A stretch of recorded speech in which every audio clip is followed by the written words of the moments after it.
into wrestling? I was a little bit when I was a kid. Mm-hmm. It kind of faded away as I got older. But I know men still think wrestling is real. It's 2023, about to be 2024. And men still think pro wrestling is real. Boy, when I posted that, boy, did I get jumped. Yeah. By like several To an extent, it's real. staged. You know, it's choreographed, but sometimes they really do get hurt. And it was some of the stuff that they do. Yeah. I was like, I wonder if I can go. That looks fun just to go bounce back and forth off the ropes. Yeah. Just bounce back and just like that stuff. And then the jumps that they do, you got to have some skills. Yeah. Basically, you're doing your own stunts is what you're doing in wrestling. And it's got to look real. Yeah. You know, they hit them, but you also see them gosh. stomp their foot when they hit to make the You loud talking noise. about how it's got to be real. Okay, so like my first job was at the Coliseum, Mm-hmm. and there was a couple of wrestling matches. And in the beginning, they do the amateurs before they get to the main card. Like a concert. And I was up working like the high levels that night. Mm-hmm. Oh my gosh, it was a terrible angle. Even the people in my section weren't like cheering that much because You couldn't see much. No, we were just at a bad angle because when they go to hit, they stomp. Mm-hmm. So you could see the hit missing, and the stomp is the sound. You know what I mean? Mm-hmm. You could see like the fakeness. We do that in they plays. were amateurs. We do that in plays when you go to slap somebody. Mm-hmm. So this is your stage hand, right? Yeah. That's facing the audience. So when you go to slap them, it goes this, but what you're really doing is smacking your hand. Yeah. So that's when I first learned how they do that stuff. But in wrestling, you can literally see them stomping, but you know. Yeah. It is what it is. But when the main people came out, it wasn't as easy to tell, and everybody got excited, you know. Mm-hmm. But these amateurs, it was like, okay, is this Tubi? Why?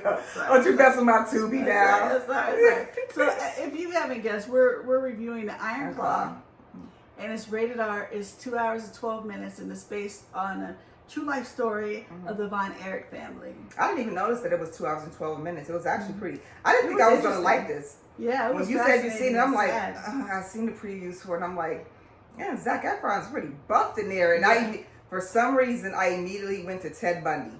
Just because when he played that role, you know, he's really good looking. Yeah. And when he played that role, I think people started to sympathize with him because he's such a good looking guy. Yeah, but that's not what the victims' families were worried about. Yeah, they were thinking they romanticized it. But even in this movie, I don't know, he was 36 years old. He still looks freaking fantastic. I mean, he's buffed as heck in this movie. 36 is not that old. No, it's not. I'm just so used to him being in High School Musical. I'm just so used to seeing, you know.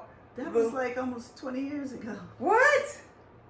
Well, I said almost, like probably like 15 I years think ago the first time I ever watched that, and I was not an avid watcher by any means, was probably maybe 5 years ago. I never watched it, but it was a while back ago.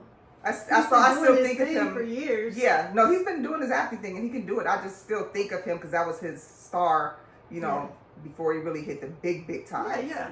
But okay, so Zac Efron. Yeah, stars Zac Efron as Kevin Von Erich, Jeremy Allen White as Carrie Von Erich, Harris Dickinson as David. He's British. He's good. He's got a good American accent. I never would have guessed that. I recognize him from Where the Crawdads Sing. Remember that movie? Mm-hmm. That's a good one. Little twist in there. Yeah. Stanley Simmons plays their brother Mike. Mm-hmm. Maura Tierney plays Doris, the mom. I could not remember her name for life, and I just kept looking at her face like, it's going to come to me, it's going to come to me. And it still didn't come to me till just now. Okay. Yeah.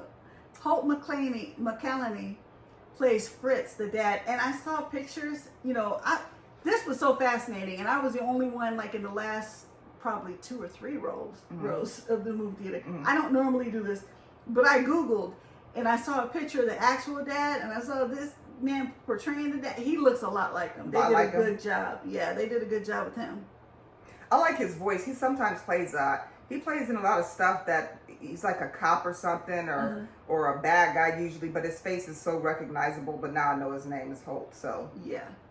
Lily James plays Pam. I loved her character. The one that she was flirting with. Wife. Kevin's wife. Michael Harney as Bill Mercer. So what's going on in the Iron Claw? Because this sounded like some Hulk Hogan Ultimate Warrior type of stuff going on. Okay, so the movie is put out by A24, and this is their description of it. Okay. The true story of the inseparable Von Erich brothers who made history in the intensely competitive world of professional wrestling in the early 1980s. Through tragedy and triumph, under the shadow of their domineering father and coach, the brothers seek larger-than-life immortality on the biggest stage in sports. That was the first thing I noticed, is that their dad was super domineering. Yeah. He was like, I have my dream ripped for me. You guys aren't going to do this. You're going to be wrestlers. You're going to be number one. When you're talking about adults, at some point you have to let that hand up. We get you guys are family and you're close, but these are grown men. And I don't think, honestly, they seem like they enjoyed it. But for Zac Efron's character, it didn't seem like he loved it. Yeah. It's like he did it because his dad wanted him to. But those brothers loved each other so much, and I felt that on that screen. He did it because he needed the money, and he needed the money for his family after he had a family. What I didn't like was the parents' parenting style. Like, they would try to talk to the parents, they would try to talk to their mom. Talk to your brothers. That's what you have brothers for. Not very loving, but the brothers were thick as thieves. Yeah, They hugged each. It's like their chemistry in this movie was perfect. Yeah, because I felt it. You felt it when they were hurt, and it was tragic. I did not see any of this coming, and I'm like, what's the one Adam Sandler did when he was he gambled a lot? I forgot the name of the movie, but we reviewed it. Diamond something. It was something in that nature, but you know how that one was really tragic. Uh-huh. It's like that in here, but it was is more. tragic. And I was just like, are you serious? Oh my gosh, wow. Like all but one of the sons died. And Zach, he does a great job. I mean, he's a really good actor. After I seen him, I'd already seen him in other stuff and do a fantastic job. But then when I seen him play Ted Bundy, I'm like, you're on the list. You've been on the list anyways, but dude has got it. Yeah. And there were scenes in here where his heart, and that's another thing with their dad, being domineering. This is the wrong thing to do, is to tell your sons, men do not cry. Yeah. Excuse me, his brother just died and you telling them, take the sunglasses off, Yep. you do not cry. Yep. That is a horrible, horrible thing to tell your sons to just follow it up. When his brother Kerry killed himself, and he said, he told his dad, huh? Give a spoiler, but okay. I mean, it's based on a true life story. I know that we don't normally do spoilers. But he told his dad, he's like, look after Kerry, I'm worried about him. And Kerry was at the house, and the dad didn't look after him. Then the dad had the nerve to say, blame him. He called you. You should have been he didn't call me. He told you he's on his way. Like, he said, watch him, I'm on my way. And you couldn't even watch the man for 5 minutes? His dad, I'm just going to agree with you. The parenting style with him was terrible. And again, these are grown men. He still got the iron claw on all of them. Yeah. And I think the title is kind of ironic because it's like, dude, let it go. Yeah. Do you want your sons to just and actually, there were a couple scenes where some of them exploded. Yeah. Over things that weren't that big of a deal, but you taught them to bottle up their emotions. Yeah. Don't do that to little boys. First of all, you're gonna make them hard, and I don't mean that in a good way. I'm talking about like a hardened heart. If that boy somebody died in your family, and you go tell them you better not cry, what the? Yeah. Their dad seemed like he was trying to live out his dream through them because he said his dream was snatched away from him. So he wanted his sons to do it. Yeah. Nothing wrong with that, but there is something wrong with you having an iron claw over your grown men, and this is why their lives were so unhappy and why it was so tragic. He played a part in that. I'm sorry, but he did. That's how I feel about it. Now we have some fun facts here. Yeah. Or fun facts or no? Patriarch Fritz von Erich led his five of his sons, Kevin, David, Kerry, Mike, and Chris, into the ring in the Lone Star State, Texas, with only one surviving. The brothers competed in their show World Class Champion Wrestling, which was syndicated worldwide. The Von Erichs, whose real last name is Atkinson, became born-again Christians and often spoke in ministries, but wrestling in itself became almost their religion. Okay. In addition to standard exercises and weightlifting, a friend of Kerry's told the magazine that Fritz would tie his sons together by their feet, hang them from a beam, and have them fight upside down. What? Is that not dangerous for all the blood to be rushing to your head like that? That's crazy. They didn't show that in the movie. Because I would have been like, oh my, this dude is he serious? Like dictator serious? The three oldest Von Erich brothers, Kevin, David, and Kerry, each got full athletic scholarships to Texas colleges, Texas Monthly noted, but all opted to wrestle for Fritz instead of pursuing any other career avenues. Was their daddy. David was the first Von Erich brother to die after Jack's tragic childhood death. He died in a hotel room in Tokyo, Japan on February 10th, 1984 when he was just 25 years old. His official cause of death was acute enteritis, which the Cleveland Clinic defines as a form of inflammation of the small intestine. Of all things, you know, somebody who's so physical and in shape, and that was just sad. Yeah, I can't remember the wrestlers' names. I didn't write that down. I probably should have.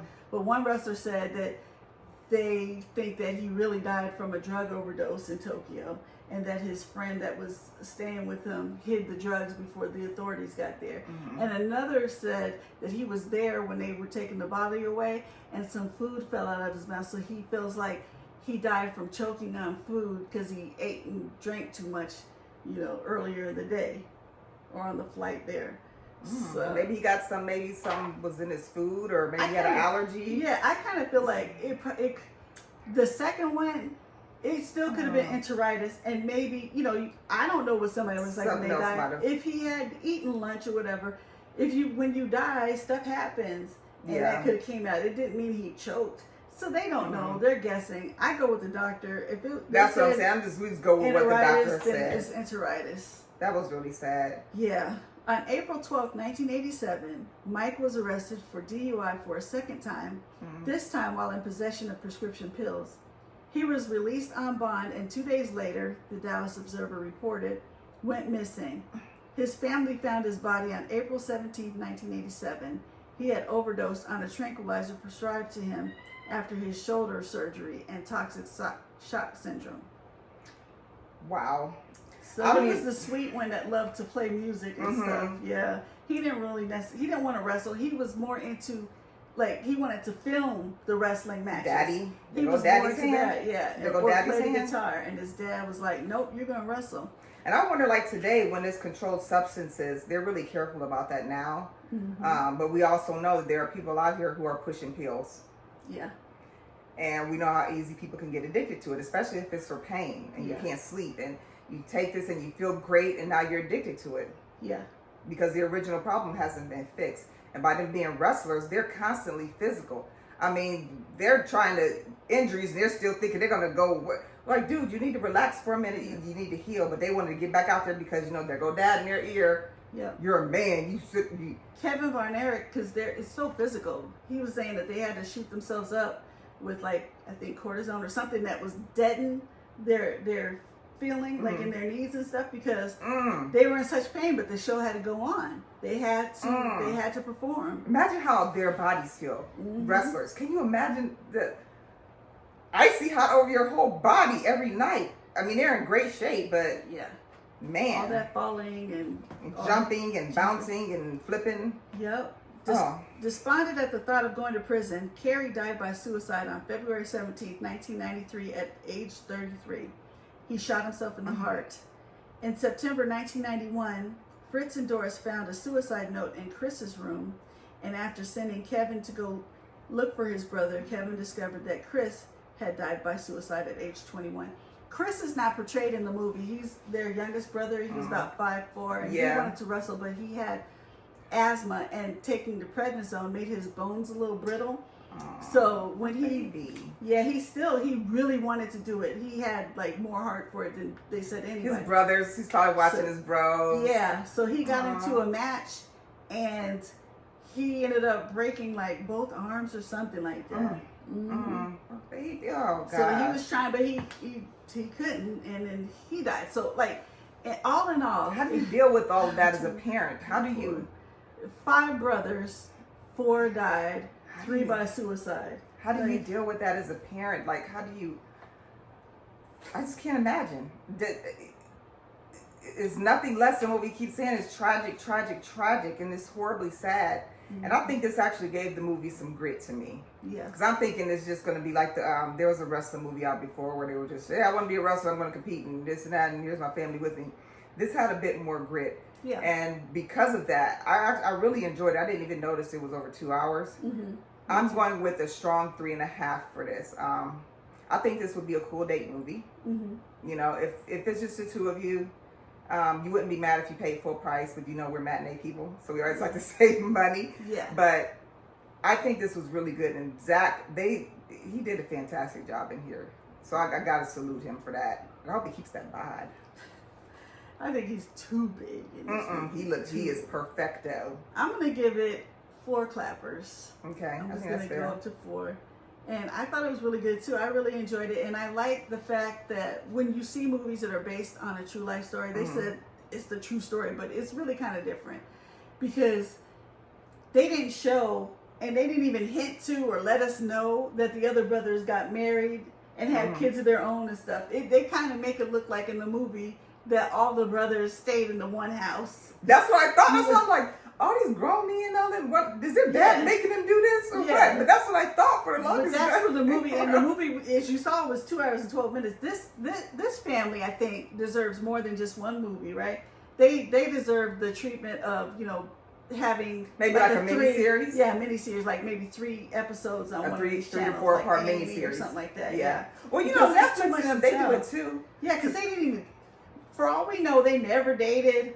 They never had. They families. hinted like one was like, "Oh, this is such and such." Yeah, and then we're like, in this "Okay, was that movie- his girlfriend or his friend or his what?" Because he's he's yelling at his dad and he's telling him to knock it off. You got company here and like. Yeah, in this movie they made it seem like one brother died pretty close after another, but that's not the case. As you heard, I told you when they died and stuff. And you know what I noticed in here? What's that?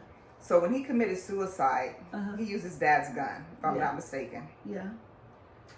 What I seen is that his dad pulled that trigger. Not physically, mentally. His dad pulled that trigger. He made their life miserable. Yeah. I mean, he wouldn't stop with the pushing and pushing. And for me, his dad pulled that trigger. The blood is on his hands for what he did to his sons. I'm sorry. It's good that they were successful, but look how it ended. Mm-hmm. None of their lives ended up seem like they were like truly, truly happy. And it was just it's constant. Yeah. Something, then something else. Like as a parent, I just don't know how they kept their sanity. My heart goes out to them, like seriously, because that's just too much. Well, the parents are no longer with us, but yeah, I get it. But this was actually really good. Like I said, I didn't think I was going to like it at all, but it was good. So I'm glad you recommended that I see it. Yeah, because it was good. I just seen it today. Yeah, and it was good. It was. Everybody did a great job. The directing and everything was good. The wrestling moves just took me back when I was a kid. I was like, oh, I remember that. And the figure 4 and the suplex, and then they got their iron claw. That's their signature move that they do. And I'm like, even if you're not really into wrestling, I think this is still a good movie. Like, and if you don't go to the theater to see it, once it starts streaming, stream it because it's really fascinating. I thought. Oh, what I was gonna say is I like the way that when you see a movie that's based on true life, when they show pictures of the actual people. I love during that. the credits. And I love it. Yeah, that's what happens. Like right at the end, they say a little bit about what happened to like what they were doing now, what happened after the show, whatever. And they show pictures of the real people. So. And it was good. Yeah, so I recommend, go ahead and see this. This is something good out right now. It's a little bit different than what you're used to seeing. Just know that if you're a crier, you might shed a tear or two. I'm a crier and I didn't cry. You didn't cry? Yeah. Yeah, I don't want to tell. I'm not a big crier, but it gets you a little choked up sometimes. Some stuff gets me. I'll sit there and a tear will. Not at this movie. I was just kind of shocked. Like there's just a piece towards the end which we don't want to give away. That just gonna make your heart melt. Yeah.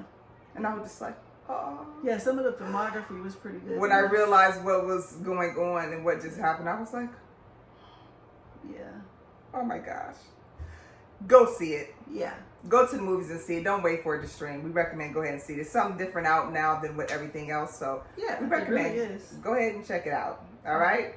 Now don't forget that Jules and me, Thommi, we are on platforms of Facebook, YouTube, Instagram, and Cha-Ching Cash App.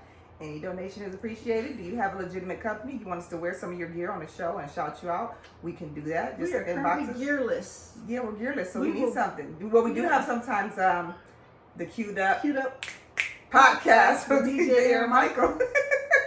So check it out on YouTube, Spotify, Apple Podcasts. Yeah, matter of fact, we need to get us a t-shirt. We want DJ Aaron Michael to wear our shirt on his show. Yes. That's what we're going to do, okay? As DJ Aaron Michael, he's going to kill me that I just volunteered services without asking him.